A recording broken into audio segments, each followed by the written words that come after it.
Saya akan mulai dengan satu pertanyaan. Apa yang akan terjadi dengan dunia ini kalau dunia ini nggak ada hutan? Ayo, apa yang terjadi dengan dunia ini kalau dunia ini nggak ada hutan?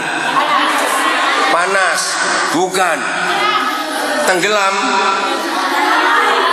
Bukan juga. Ya bisa, tapi bukan itu. Hancur. Apanya yang hancur? Terbakar? Bukan. Nggak ada apa? Oke. Saya nggak dengar kalian jawab apa, tapi dengar. Kalau dunia tidak ada hutan, tidak ada kita hari ini. Betul tidak? Kalau nggak ada hutan, nggak ada manusia di dunia. Manusia nggak bisa hidup tanpa hutan. Oke, kita nggak bicara masalah hutannya, tapi lihat. Kira-kira ada yang menanam nggak sampai ada hutan itu? Ayo, nggak usah ragu-ragu jawabnya. Ada yang menanam nggak? Siapa yang menanam? Siapa yang menanam? Nah, jelas yang menanam pertama ya papa kita di surga. Betul tidak? Lihat, Papua ini sangat unik. Ya dengar ya, Papua ini sangat unik. Di dalam prinsip kehidupan, pohon-pohon itu tidak bisa menanam bijinya sendiri. Ya, dalam teori biologi itu maka ada makhluk lain yang membantu untuk menanam biji-biji itu. Nah, makhluk itu yang sering terjadi adalah binatang-binatang lain, yang khususnya itu monyet. Tapi aneh, di Papua ini nggak ada monyet, tapi hutan begitu lebat. Nah, berarti Tuhan kita luar biasa. Oke, yang penting dengarkan ini. Kalau tidak ada yang menanam, berarti hutan itu gak bisa tumbuh. Betul? Dan itu jelas Tuhan kita yang menanam. Nah, saya tanya kepada kalian semua sekarang. Siapa pernah mendengar kata investasi? Apa itu kata lain? Investasi bahasa asing. Apa bahasa Indonesianya investasi? Ayo, masa nggak tahu investasi? Penanaman modal, menanam. Nah, semua kita tahu tidak ada pohon yang bisa terjadi dari benih ditumbuh, ditanam, terus tumbuh 3 hari berbuah. Ada tidak? Menanam sesuatu, investasi sesuatu itu perlu waktu atau tidak? Perlu sekali. Nah, ini yang kita mau pelajari pada hari ini. Untuk bisa menanam sesuatu, maka perlu waktu. Nah, selama kalian sekolah, maka waktu itu bukan cuma untuk belajar, bukan cuma untuk nilai, lulus, tidak. Tapi yang lebih penting dari waktu belajar itu adalah kalian sedang menanam sesuatu di hidup kalian. Renungkan itu. Nah, yang menanamkan bukan bapak ibu guru, bukan. Yang menanamkan adalah dirimu sendiri. Bapak ibu guru hanya memberi benih. Catat itu ya. Bapak ibu guru hanya memberi benih. Nah, bisa nggak ada orang yang diberi benih tapi disimpan di almari? Bisa tidak? Ada tidak kira-kira? Saya tanya, coba jawab. Diberi benih untuk ditanam tapi nggak ditanam, disimpan aja atau dibuang? Ada tidak? Ada. Kira-kira orang yang dapat benih dan nggak mau ditanam, dia rugi atau tidak? Orang itu rugi atau tidak? Coba jawab. Nah, maka itu dengarkan. Kalian serius. Ya. Jadi bapak ibu guru tidak pernah rugi kalau mereka memberikan sesuatu kepada kalian dan kalian tidak mau menanamnya, tidak mau merawat benih itu dalam hidup kalian. Itu sebabnya tidak ditentukan seseorang itu sekolah di mana, tidak.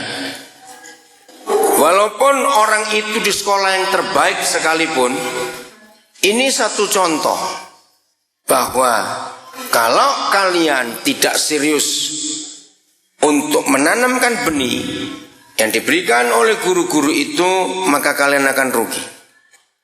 Tadi waktu saya masuk, saya marah pada Naldi karena dia ikut teman-temannya. Saya bilang, orang paling bodoh di dunia bukan orang gak bisa baca tulis. Orang yang paling bodoh di dunia adalah orang yang tidak bisa ambil keputusan. Nah, Naldi, pilihan di tangan kamu mulai hari ini, kamu mau jadi orang baik atau tidak. Yaitu kamu harus belajar ambil keputusan, kamu mau mengikuti suara hatimu, yaitu suara Tuhan, atau ikut teman-temanmu, itu pilihanmu. Dengar baik-baik. Awas di bagian sini, kalian harus berubah. Sudah tidak usah lihat yang lain. Ini bicara tentang masa depan kalian. Baik, itu kenapa tadi saya mulai dengan kata memikirkan tentang hutan. Yang pertama, menanam bukan manusia tapi Tuhan sendiri. Ya, ini konsep dan prinsip yang penting. Setelah Bapa di surga menumbuhkan pohon-pohonan di bumi, setelah itu manusia yang harus meneruskan. Karena setelah hutan itu ada, pohon-pohonan itu ada, maka Tuhan tidak menanam lagi. Dia hanya menanam sekali. Setelah itu manusia harus melanjutkan. Renungkan hal ini. Guru-guru kalian sudah memberikan benih. Ya. Tetapi untuk selanjutnya bukan tergantung pada guru-guru. Tergantung pada kalian semua sebagai murid, mau diapakan benih. Serius ya. Saya enggak mau ada yang tertawa, harus serius. Sebelah sana juga. Ini untuk kalian. Kalau kalian sedang mendengar sesuatu pengajaran, itu artinya kalian sedang menerima benih. Dan Tuhan Yesus mengajarkan itu dalam Matius pasal 13. Itu benih. Nah, sekarang tergantung benih itu mau diapakan oleh yang menerima. Banyak orang bodoh di dunia ini diberi benih yang bagus-bagus, tetapi dibuang. Maka itu kalau kita ingat perumpamaan penuai, perumpamaan talenta yang Tuhan Yesus berikan, ada yang dapat 5, ada yang dapat 2, ada yang dapat 1. Nah, masalahnya bukan pada jumlah benih itu, tapi berapapun benih itu diberikan, maka yang menerima harus menanamnya. Nah, saya tanya yang berikut. Kalau orang yang terima benih sudah menanam, tapi tidak dirawat, tidak dijaga, bisa tumbuh jadi pohon yang baik enggak? Nah, kalian harus merawatnya. Setelah menanam, diberi benih, ditanam, maka kalian harus merawat dan menjaga. Kalau tidak, sia-sia hidup ini. Maka itu saya ulangi lagi, yang menentukan kalian nanti sukses atau tidak bukan siapa guru kalian, bukan sekolah di mana, tidak. Yang menentukan adalah diri kita sendiri. Waktu kita diberi benih itu, kita apakan benih itu. Kira-kira dalam hidup ini banyak orang bodoh atau orang pandai kalau dapat benih ditanam atau dibuang-buang atau disia-siakan? Nah, banyak orang yang menyia-nyiakan. Itu sebabnya sebelum tahun ajaran ini berakhir, tadi saya dengar dari guru-guru SMA bahwa yang SMA akan ada ulangan untuk kenaikan awal Juni nanti. Nah, gunakan waktu sebaik-baiknya.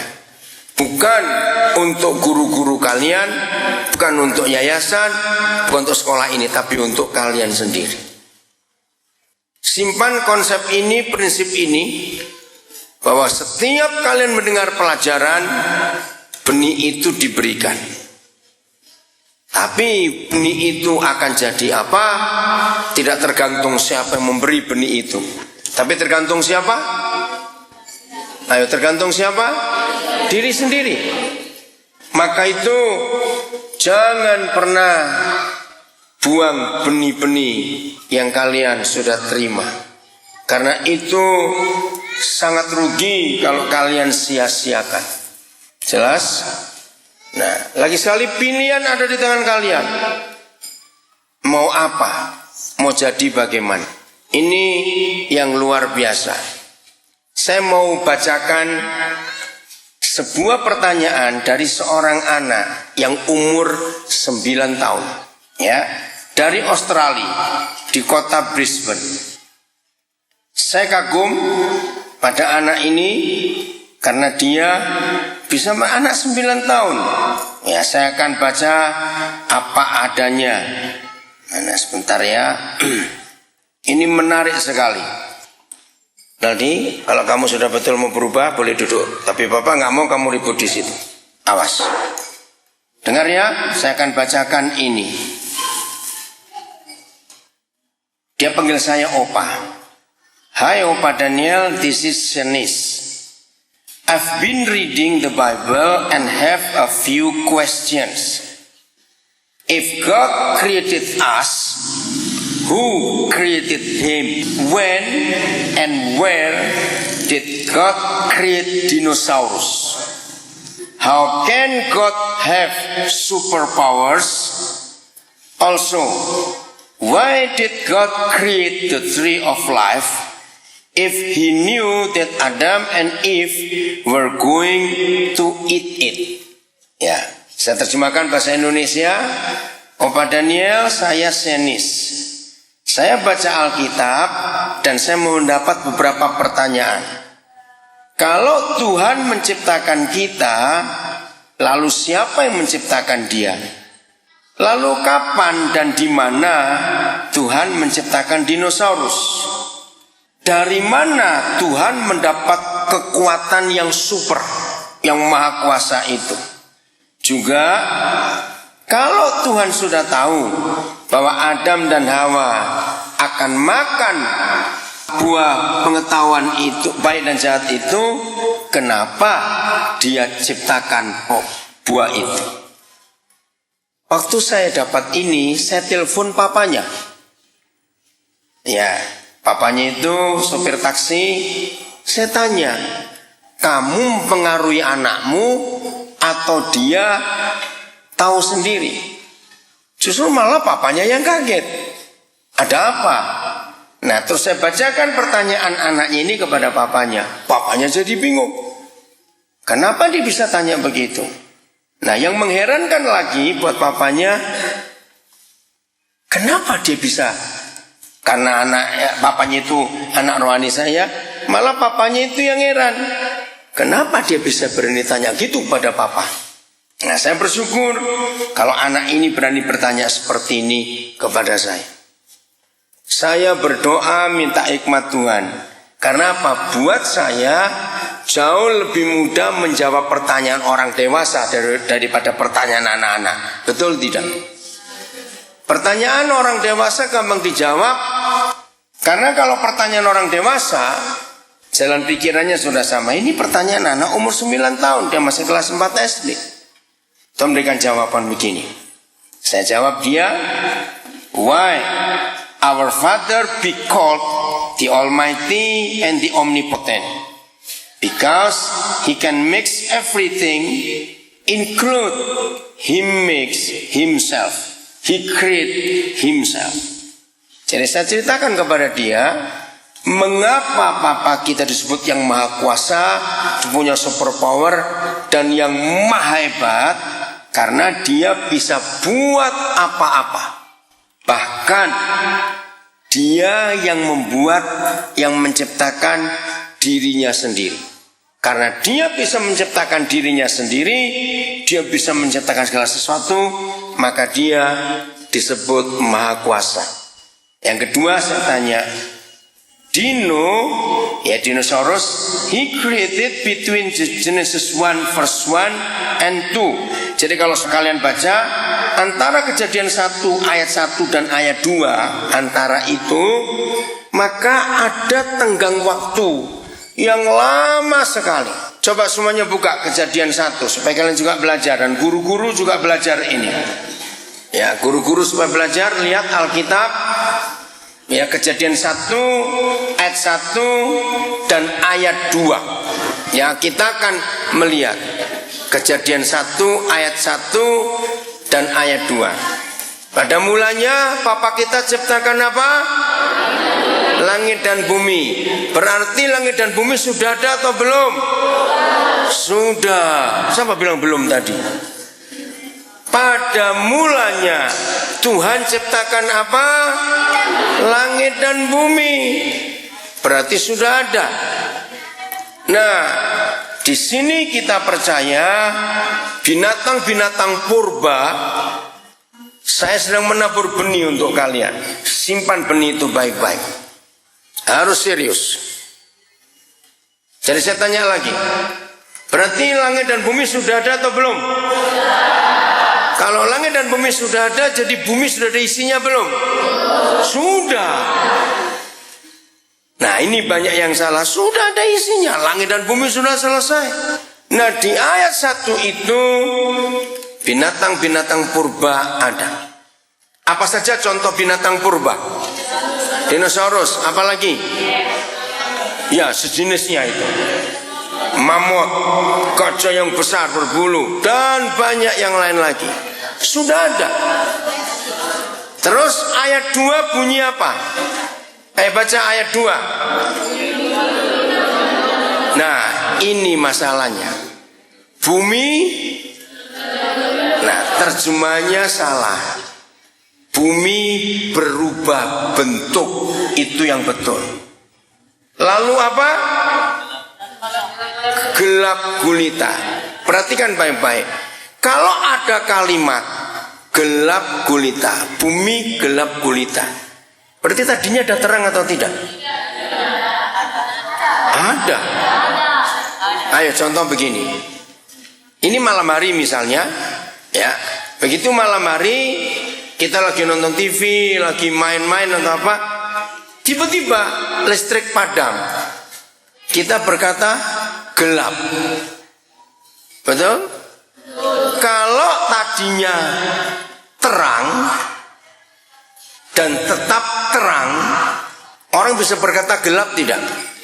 Ya sudah.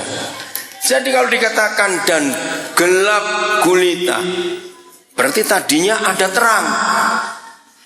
Ya, baca yang baik ya, jangan ribut. Maka itu dikatakan gelap gulita. Lalu yang ketiga, bumi jadi bagaimana? Ayo. Bukan ayat 3, masih ayat 2. Oh, berarti saya kecepatan. Sebelumnya, coba dari kata pertama ayat 2. Nah, itu yang saya ketinggalan. Bumi berubah bentuk dan kosong. Kata kosong ini yang penting. Kalau pada awalnya Papa sudah menciptakan langit dan bumi, tiba-tiba berkata kosong, sama seperti gelap tadi. Sebuah ruangan yang tadinya kosong, nggak perlu kita katakan kosong lagi, memang dari tadi kosong. Tapi kalau orang mengatakan sebuah pernyataan kosong, berarti tadi ada isinya atau tidak? Ada. Nah, ini masalahnya. Mengapa bumi bisa berubah bentuk padahal Papa sudah ciptakan? Mengapa bumi bisa kosong padahal tadi sudah ada isinya? Nah, antara ayat 1 dan ayat 2 itu, kalau dalam teori yang ditemukan oleh banyak ilmuwan, maka ada meteor besar yang pernah menghantam bumi, maka semua makhluk hidup mati pada waktu itu. Tapi kalau kita baca di Yesaya 14, bukan meteor, tapi Lucifer yang dilempar ke bumi oleh Tuhan. Nanti kalian pulang baca di Yesaya 14. Jadi saya terangkan kepada Senes, ayat itu menyatakan ada dinosaurus pada zaman itu. Tapi mati semua, berubah, bumi kacau. Maka roh Tuhan melayang-layang, gelap. Lalu yang ayat 3 ciptakan terang. Ya, saya baca lagi. Do you know he created between Genesis 1 verse 1 and 2? There are millions of years. We never know. Never know. You read, God already created the heavens and the earth. Then something happened.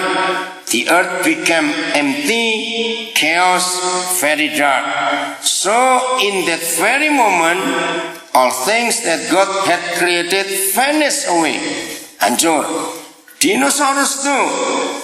In the theory of Big Bang, they told us a biggest meteor hit the earth, then everything changed, then made the earth empty and chaos. Saya jawab berikutnya. Saya terjemahkan dulu ya. Jadi ketika Tuhan ciptakan dunia ini antara ayat 1 dan ayat 2, itu jaraknya jutaan tahun. Kita tidak pernah tahu berapa tepatnya. Nah, kamu baca Genesis bahwa Tuhan di ayat 1 sudah menciptakan langit dan bumi. Tapi sesuatu terjadi sehingga bumi itu jadi kosong, kacau, ya, gelap sekali. Nah, saat itulah semua yang Tuhan ciptakan hancur atau lenyap. Begitu juga dinosaurus. Dalam teori Big Bang, para ilmuwan menyatakan ada meteor besar yang menghantam bumi. Lalu bumi ini berubah bentuk, kosong jadinya karena makhluk hidup mati semua. Jawaban yang berikut. Do you know why? Ini tentang mengapa Tuhan ciptakan buah pengetahuan baik dan jahat itu kalau Adam tahu jatuh dalam dosa. Perhatikan jawaban saya. Do you know why every school or university must have exam or trial dan sejenisnya? Mengapa semua sekolah harus ada ujian? Baik itu dari SD sampai perguruan tinggi. Sekalipun though there are many smart students, what do you think about them? Can they told their teachers, because we are the smartest student, as you know, so we didn't need the exams. Saya katakan pada dia, kalau ada murid sekolah yang pintar, lalu pas mau ujian, mereka datang kepada gurunya dan berkata, Bapak Ibu Guru tahu bukan kami ini murid-murid yang terpandai di sekolah ini. Boleh enggak kalau mereka berkata, maka itu kami enggak perlu ujian? Diterima enggak permintaan mereka? Kenapa? Padahal gurunya tahu mereka itu pintar. Ayo, kenapa? Walaupun guru-guru tahu bahwa murid-murid ini sangat pandai, tapi mengapa ujian atau ulangan harus dan wajib dikerjakan? Siapa bisa jawab? Nah, kalau kalian bisa jawab, maka itu masalahnya. Mengapa Papa di surga ciptakan pohon pengetahuan baik dan jahat? Bukan untuk menjatuhkan Adam dan Hawa. Jadi kalau kalian diuji atau ulangan, bukan maksud Bapak Ibu Guru menjatuhkan kalian, tidak. Supaya diri kalian sendiri bisa membuktikan aku ini bisa atau tidak. Setuju? Jawab itu ya. Ya. Terus, so God gave Adam and Eve and all of us a test, ujian. Saya terbitkan read Deuteronomy 8 verse 1 to 6. Tolong lihat Ulangan pasal 8. Ayo, Ulangan pasal 8. Mulai ayat 2 aja dibaca. Coba lihat Ulangan pasal 8, baca ayat 2. Ayo, salah seorang yang kuat suaranya. Ulangan 8 ayat 2. Mana yang mau baca? Ayo, cepat. Ya, silakan. Ingatlah kepada seluruh perjalanan yang kau lakukan atas kehendak Tuhan Allahmu di padang gurun selama 40 tahun ini dengan maksud meredakan hatimu dan mencobai engkau untuk mengetahui apa yang ada dalam hatimu, yakni apakah engkau berpegang pada perintahnya atau tidak. Ya, cukup. Nanti baca sampai ayat 6. Jadi semua kita harus melewati tes atau ujian hanya untuk mengetahui apa yang ada dalam hatimu. Kamu itu taat atau tidak. Itu saja. Terus dia jawab, thank you Pak Daniel, but you still have not answered the question about superpowers. Nah, oh ya saya lupa, dia bilang. Terus saya jawab lagi, why in the world none of us had been called the creator? Mengapa di seluruh dunia ini tidak ada seorang pun yang disebut pencipta, creator? Hanya Tuhan kita, only our Father has been called the creator, because He is the one who can create Himself. Saya sebutkan karena Dia hanya satu-satunya pribadi yang bisa menciptakan dirinya sendiri. So of course He is a superpower. Terus dia jawab, yep, I get it now. Saya kagum pada anak umur 9 tahun bisa menanyakan seperti itu, karena dia rajin baca Alkitab.